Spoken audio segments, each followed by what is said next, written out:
Já se perguntou quais são as tensões e limites dessas tensões e para quais combinações de carga a gente tem que verificar os projetos, as nossas protensões?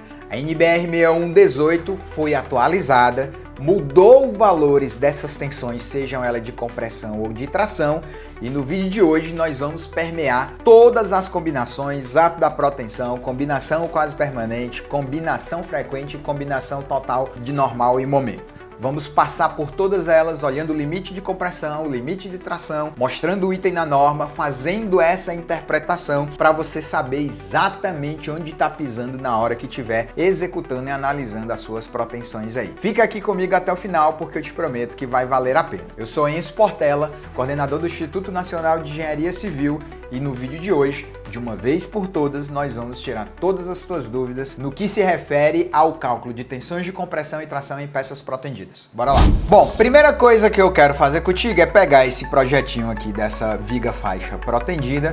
Você que já protende, mesmo você que ainda não protende, sabe que tem ali um intervalo de tensões que normalmente a gente tem que fazer as nossas análises, tá? Por exemplo, eu vou ligar aqui as tensões na combinação quase permanente, que é o que você está vendo aí. Só para explicar como funciona, aqui em cima eu tenho as tensões na fibra superior da viga, aqui embaixo eu tenho as tensões na fibra inferior da viga, tudo aqui em MPa, tá? Tem um verdinho aqui o traçado do cabo e aqui os valores. Os valores negativos são referentes à compressão, os valores positivos são referentes à tensão. Gente, para cada uma dessas combinações, aqui no caso eu estou vendo a combinação quase permanente, você está vendo que eu tenho um limite de tensão de compressão e um limite de tensão de tração. Se eu modificar aqui a combinação, for por exemplo para ato da protensão, você está vendo que automaticamente já foi corrigido. Ó. O valor limite de tração agora é 274, o valor limite de compressão agora é menos 14,7. A grande dúvida que fica é, como é que se calcula esses valores? Por que é menos 14,7 e 274? Eu posso fazer alguma modificação? Posso utilizar de algum artifício para mudar esse intervalo de tensão? Quais são os cuidados que eu tenho que ter na hora que eu estou protendendo a minha peça em relação a esses intervalos? Troquei o FCK, eu preciso atualizar isso aqui manualmente? Preciso ficar atento? Vamos aqui prestar atenção. Ó, eu estou trazendo aqui os slides da nossa pós-graduação numa das aulas. Aqui está editado, mas é numa das aulas que é estado limites que a gente tem que verificar ali na protensão, só para a gente dar aqui uma recapitulada. Esse quadro resumo é o que realmente nos importa aqui, tá? Primeira coisa que você tem que lembrar, que eu acredito que a maioria de vocês já sabem, é que eu primeiro tenho verificações de estado limite de serviço e de estado limite último. Dentro da análise da seção, a verificação de estado limite último que eu tenho que fazer é basicamente o ato da protensão. Ah, Enzo, mas no estado limite último, na peça protendida, eu também tenho que armá-la. Sim, mas aí não é uma análise de tensão, certo? Então, assim, o nosso foco na hora que eu estou protendendo, a nível de análise de seção, é de fato olhar o ato da protensão. Além do ato da protensão, que é a nossa combinação de estado limite último, eu tenho também a combinação quase permanente e a combinação frequente, que são duas combinações de estado limite de serviço. Para cada uma dessas combinações, a norma, gente, vai nos dar um limite da tensão de tração e da tensão de compressão.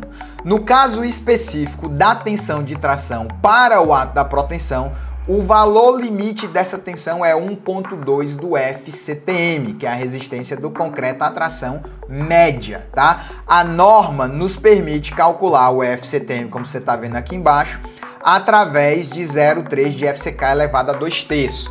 Então, todas as vezes que você altera o FCK, automaticamente você está alterando o seu FCTM e automaticamente você está alterando a tensão de tração máxima no ato da protensão. Além da tração, você também tem a tensão máxima de compressão, que no caso do ato de protensão é 0,7 de FCJ ou FCKJ, tá? O que é o FCKJ? É a resistência à compressão a J dias da concretagem. Esse J dias é a mesma data da protensão. Isso não entendi nada. Vamos lá. Você executou uma estrutura, a tua construtora concretou a peça hoje, concretou a viga hoje. Se ela quer fazer a protensão com 7 dias, o teu J é 7 dias. Então tu tem que ter uma medição da resistência do concreto em 7 dias. Se a construtora vai protender com 5 dias, então ela tem que fazer a conta do FC5, que é a resistência do concreto à compressão no 5º dia. Então ela tem que recolher corpo de prova e antes de fazer a protensão, ela tem que garantir por rompimento de corpo de prova que aquela resistência foi alcançada. Enson, se a construtora quer executar a protensão com 5 dias, rompeu o corpo de prova com 5 dias e não dá a resistência com 5 dias, eu posso liberar a protensão? Normalmente não. Você até pode verificar se no ato da tua protensão você tem ali uma resistência máxima que ainda assim ficou abaixo da resistência lá do ensaio. Outra opção é você não puxar todos os cabos e deixar uma segunda protensão, tá? Mas em geral, se o concreto não atingiu a resistência, não dá para você fazer a protensão original do seu projeto. E para você que quer se tornar um especialista em estruturas de concreto protendido, deixa eu te fazer um convite legal. O Instituto Nacional de Engenharia Civil está com inscrições abertas para pós-graduação de projeto e execução de estruturas de concreto protendido lá. Verdadeira seleção de professores, só gente que realmente atua no mercado. Eu vou deixar o link aqui na descrição do vídeo. Lá na pós você aprende proteção de laje nervurada, laje lisa, viga alta, viga faixa, viga de transição, pisos, radier, enfim, né, a parte teórica mesmo, parte normativa, parte de detalhamento, modelagem, análise de dimensionamento, é um negócio extremamente muito completo, que você realmente quer ser um cara bom ali de estrutura de concreto para digitar aí uma porta boa para tu atravessar, tá? Vai lá, clica no link, é isso aí. Voltando aqui, ó, de qualquer forma, uma coisa que eu sempre gosto de alertar, esse 0,7 não pode ser confundido com o 0,7 que a gente adota, que normalmente é 70% da resistência do FCK. Como assim, Enson? Via de regra, a protensão ela é feita com 5 a 7 dias. Nesse período, gente, normalmente o concreto atinge 70% do FCK dele. O 70% do FCK dele não é para ser confundido com esse 0,7 aqui da tabela.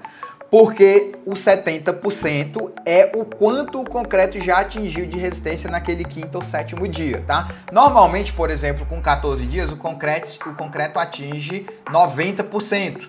Então, se eu fosse calcular a tensão de compressão para 14 dias de protensão, eu faria esse 0,7 vezes 0,9 vezes o FCK. No caso aqui, com 5 a 7 dias, a gente pega 0,7 vezes 0,7 de FCK. Então fica 0,7 vezes 0,7, que aí me dá a resistência lá de compressão máxima no ato da protensão. Um ponto muito importante para a gente saber é que isso, na verdade, não é o meu slide. Isso é o item 17.2.4.3.2 da norma, que nos permite fazer essa verificação simplificada do ato da protensão, sendo tomada aí como 0,7 do FCKJ. No caso, na tensão máxima de tração de concreto, ela vai dizer que não pode ultrapassar 1,2 vezes a tração lá do FCTM, tá? Ou seja, o meu slide só resumiu o que a norma já diz para nós, tá? Além desse resultado do ato da protensão, eu também tenho que verificar o intervalo quando eu tenho as combinações frequentes. Então eu tenho que ver na combinação frequente e quase permanente também tensão de tração e também tensão de compressão.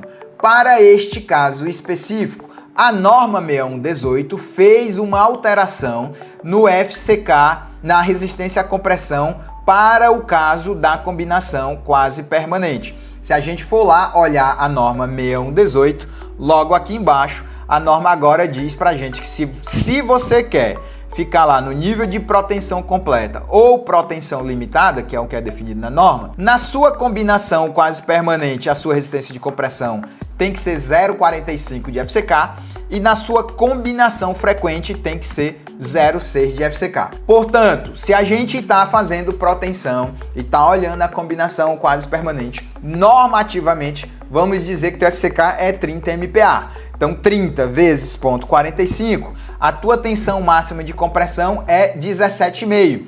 E se eu colocar aqui, ó, na combinação quase permanente, você está vendo que a resistência à compressão aqui está menos 24. Aqui é porque está com 40 MPa, né? Então vamos fazer a mesma continha, ó, 40 MPa vezes 0,45. Ou seja, a tensão de compressão máxima seria 18. e não 24 que está aqui, né? Por que está ali 24? Porque ainda está 40 vezes 0,6, que dá 24, que é o que, por exemplo, o ACI recomenda, que por muito tempo foi utilizado, ainda é utilizado por muitos projetistas do Brasil, inclusive eu, tá? Além disso, eu tenho também para a combinação frequente. Ó, na combinação frequente ela manteve o 0,6, então tá 0,6 do valor de FCK. Se eu vier aqui na combinação frequente, se você for aí no teu software, aí no teu Eberic, no teu CPCAD, a tua combinação estaria dando 24 para 40 MPa, pega lá qual é o FCK do teu projeto, né, no caso aqui 40 vezes 0,6, e vê se realmente dá o intervalo máximo de compressão que está mostrando aí nos teus modelos, né? Sempre é bom fazer essa continha para ter certeza que tá tudo ok aí nas contas que você está fazendo, tá bom? Mas esse é o limite de compressão. 0,45 para a combinação quase permanente, 0,6 para a combinação frequente. Se você, assim como eu, é usuário do TQS, você pode vir aqui, ó, no Lajes Protendidas, critério de projeto, dá um ok aqui, vem aqui nos critérios de laje protendida, vem aqui na parte de estado limite de serviço, e é aqui onde você pode fazer a troca lá dos seus limites de tensão. No caso aqui, ó, um limite de tensão para a tensão máxima de compressão na quase permanente, esse valor agora tem que ser 0,45. Tensão máxima de compressão na combinação frequente já está 0,6. Então, a rigor, você tem que vir aqui e botar lá 0,45 e dar o seu ok, né? Sair lá salvando e dar ok para que o valor de protensão agora assumido esteja corretamente. Vamos lá ver se o TQS já fez essa modificação. Tá aqui o projeto, entrei lá na viga, boto combinação quase permanente, peço para ver tensão e tá aí, ó, 18 megapascal agora é a tensão máxima de compressão que a peça pode ter. Além disso, gente, além das tensões que nós temos de compressão, tem também a tensão de tração, que é sempre objeto de muita discussão. A tensão de tração na combinação frequente vai ser adotada como alfa vezes a resistência de tração do concreto característica inferior. Esse alfa é função do tipo de seção transversal, né? Se for seção T 1.2, se for seção retangular 1.5. Algumas dessas correções têm um pouco a ver, porque você tem que lembrar que o ensaio de tração é feito normalmente na tração pura e a gente tem que fazer correções porque aqui não é tração pura, aqui é uma tração em flexão, tá? Mas independente disso, seção retangular, seção T 1.2, se tiver fazendo a maioria das nossas vigas vão ser seção retangular, portanto 1,5 aqui.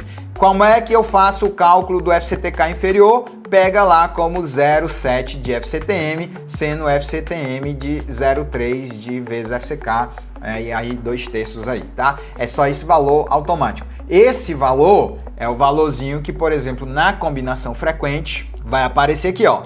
Esse 368 veio de onde? Esse 368 o FCK é 40? Então, ele pegou 40, elevou a 2/3, multiplicou por 0,3 e multiplicou por 0,7. Vai dar esse valor de 3, limite aí da tensão de tração, tá? Lembrando de novo que isso não é o Enson, né? Não é a gente aqui, não é o INEC. Isso é a norma. Se a gente vier aqui no item 17.2442, a norma vai dar lá, né, que não pode exceder 0,7 de alfa do FCTM para o estádio 2, enfim, os nossos limites. Um ponto importante, que sempre é muito objeto de discussão, é que a NBR 6118 agora deixou claro que se você quer seguir o padrão lá da norma, a tensão de tração deve ser nula, né, na combinação quase permanente ou no estado limite de serviço lá que a norma utiliza para a combinação quase permanente. Então, a rigor, se você está aqui na combinação frequente, essa sua análise, aqui a tensão tem que ser 0. Algumas pessoas não utilizam 0, continuam usando o alfa FCTK inferior, com base em literaturas internacionais, porque, e eu concordo com isso, eu acho um pouco exagerado a norma obrigar que na combinação quase permanente a tensão de tração numa peça protendida seja nula, uma vez que você pode ainda deixar a tensão baixinha ali, né, com esse alfa FCTK inferior, para você saber, tá? Alfa FCTK inferior vai retornar uma resistência à tração da ordem de 9% do FCK. Então, o FCK de 30 MPa, você está falando aí de 2,7, 2,6 MPa de tração, que é absolutamente aceitável para uma peça protendida, na minha opinião. Mas o correto mesmo, se você quer seguir a norma 6118, e você tem que seguir a norma 6118 ao pé da letra aí, a sua tensão de tração na combinação quase permanente, a rigor, teria que ser 0, tá? Então, lá na sua continha, quando você estiver fazendo o seu projetinho lá de protensão e vier aqui na combinação quase permanente, a sua protensão aqui não pode ser 368, né? Ó, só para fazer uma conta aqui rapidinho, se eu pegar aqui 368 e dividir por 40 MPa, nós estamos falando da ordem exatamente de 9% do FCK, né? Mas aqui a rigor teria que ser 0. Aqui não teria nenhum problema porque você está vendo que a peça está toda em compressão. Uma dica de ouro que eu vou lhe dar, quando você estiver protendendo uma peça, tente sempre buscar um jeito de toda a tensão, seja na fibra inferior ou toda a tensão na fibra superior, dar valores negativos, né? Ou valores em compressão. Porque se você conseguir garantir que no serviço a tua peça está trabalhando 100% comprimida, aí a tua protensão tá maravilhosa, né? Fissura zero, zero de tração no teu concreto. Acho eu até que por isso que a norma pede a combinação quase permanente com tensão de tração zero. Mas ó, resumindo aqui, tem que olhar tensão de compressão e tração no ato da protensão, na combinação quase permanente, na combinação frequente. E os intervalos são esses valores aqui de norma, é isso aqui que a gente tem que obedecer, é por isso aqui que a gente tem que se guiar sempre. E aí, gostou? Bacana, né? É muito bom quando você sabe as regrinhas ali de como a coisa funciona, para você realmente ter segurança aí na hora que estiver fazendo os teus projetos. E de novo, se quiser aprender um pouco mais sobre estruturas de concreto protendido, na descrição do vídeo tá lá o link da nossa pós, clica lá, preenche com teus dados, que o pessoal manda aí as informações da nossa pós para ti. Espero te ver aqui em breve no Inédito. Ficou alguma dúvida? Escreve lá nos comentários que já já eu apareço respondendo. Valeu!